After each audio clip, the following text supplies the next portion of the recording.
Now, the Minister of Budget and Economic Planning, Senator Abubakar Bagudu, says some policy interventions were inevitable to put the economy on the right path and better the lives of citizens. He noted that while such measures may face criticism in some quarters, they are highly necessary. Bagudu spoke against the backdrop of accusations that the ongoing protests across the country against bad governance had been fueled by unpopular policies undertaken by the present administration. He assured that President Bola Tinubu had heard the concerns of Nigerians, insisting the administration's policies were well thought out, and added that the government meant well for Nigerians. All Rise analyst Dayo Sobowale joins us now to discuss the budget minister's statement and look at how much sacrifice Nigerian leaders are making to ensure the sacrifice cuts across. Good afternoon, Mr. Sobowale. Welcome to the program. Good afternoon. It's a pleasure being here as usual. Right, Mr. Sobowale, we've broken this down in so many ways on so many different occasions. Today, I want to throw in a new angle, which is that just this morning in Kenya, the president of Kenya just cut his budget for 2024-2025 by the equivalent of 1.7 trillion naira. That's in response to the protests that have been happening across the country. So when we speak of sacrifice, where do you think we should begin here in Nigeria? Okay, Nigeria is not Kenya. Let's get that very clear. And what you have to discuss is Bagudu's rhetoric, sort of. And I think what he has said makes immense sense, even though it's part of the team. But he has been very realistic. And I must say, I like the way he delivers his own messages.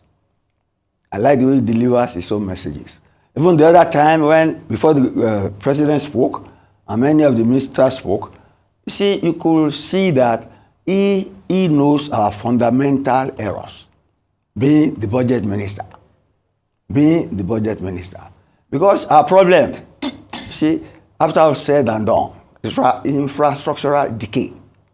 That is it. And we cannot claim ignorance of it, at this year. Towards the end of the Buhari administration, you saw so many infrastructural projects that were being passed. And people were critical here that on the eve of the departure, why are they doing so many things? And when the Buhari government was defending itself, he said it provided infrastructure. That is his main achievement. What is infrastructure? We are there. There's total infrastructural decay.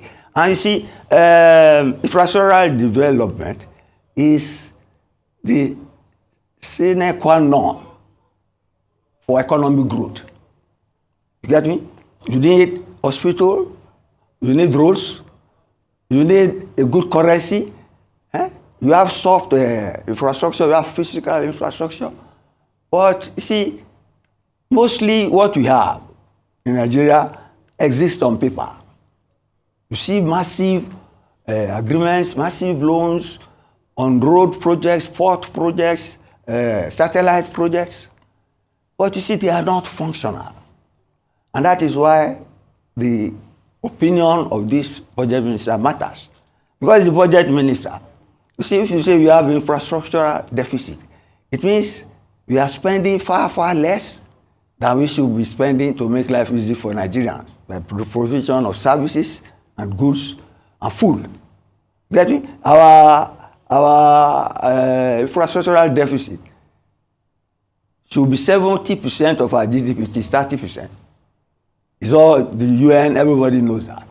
And in addition to that, you see, they say we have one of the largest youth population in the world, people under 18. You get me? Our neighbors, Nigeria has the lowest, the highest in the world, 56.9, followed by Chad, our neighbor too. And those countries, you have military regime now. And you see, these people are not being educated. And they are in the Sahel. And the thing is filtering down to Nigeria. That is why you could see in Kano, people are carrying Russian flags. What has Russia got to do with our problem? It's because of what is happening in Mali, what is happening in Burkina Faso and what is happening in Niger.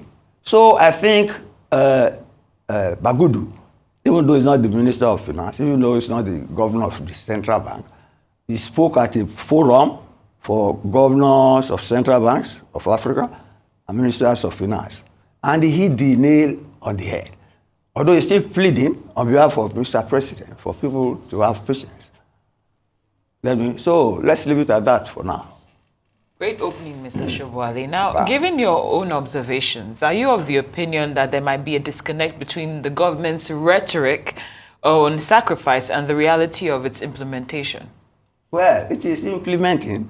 It is only that the fruits of implementation, are not on the ground. They call it a hunger protest. They are not joking. They know what they are asking for. But you see, I said we have infrastructural decay. The United Nations say we have infrastructural deficit. The whole world knows we have infrastructural gap.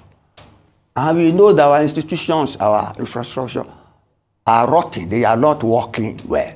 That is why you have. And you see, infrastructural development is what can make people enjoy the good things of life. Good schools, you get me? If they go there, good hospitals, good roads, and food supplied at affordable prices, which is what Tinubu has been doing. You get me? But I think when you talk of example, what hacks people is the expenditure, the free benefits of senators and the political leadership. But that is our own culture. You get me? It's just like some people saying the president's wife is not constitutional and all that. You see, Nigeria is not Britain, it's not the US. You get me now? It's only in Nigeria that you have wives of Inspector General's Association, wives of permanent secretaries. So that is part of our own culture. I'm not saying it is the right thing, but there's nothing you can do about it. Your culture is your way of life. You cannot bring a foreign rhetoric and a whip to be beating us into place in our own culture. Let me leave it at that for now. All right, Mr. Sobowale, it's interesting that we get into the area of culture because when you look at Nigeria historically, it's a country that has always prospered. It's the giant of Africa, if I may call it that. That's now, the accolade. It's an accolade that many people have come to identify Nigeria as. My question is, if there are elements of this culture that are taking away and eroding from the welfare of the people, then isn't it time for a reorientation? Should we continue with a culture that marginalizes the masses? No, we must separate political culture from culture. I'm talking political culture, yes. That is our political culture. A culture so we should continue with it even? No. The problem is with democracy. We had our own culture before. We had the kingship, the traditional, but the Imbos came and swept all that away. And now we are practicing democracy now. You get me? Without imbibing the culture of it. See, you mentioned the UK, the riots there. Look at what happened. It's a political culture issue. It's a political culture. They suspect that the person who killed those young girls was an immigrant and a Muslim, and it turned out it was not like that. Now, see the United States, Gorsuch, one of the Supreme Court judges, made an observation of recent on the judgment on one of Trump's cases, that the president is not a king and he has no absolute authority. But they said he has immunity while he's in office. You get me? That is their own political culture. Even then, the American president is wrestling with that decision. Get me? In their separation of powers. So we have our own culture here, whereby the mighty military in their own time built Aso Rock, built our National Assembly. I don't think Britain or Western European countries have anything as beautiful as what we have, even though we are a penury. You get me? But you see, you cannot treat how we came here in vacuum without knowing how our journey progressed. We've been in military rule, which is absolute rule. We've been in democratic something now for 20-something years. So, actually, we have not thoroughly imbibed the culture of democracy. And if I have my way, you see, even though I have socialist sympathies, I don't think democracy is working out for us.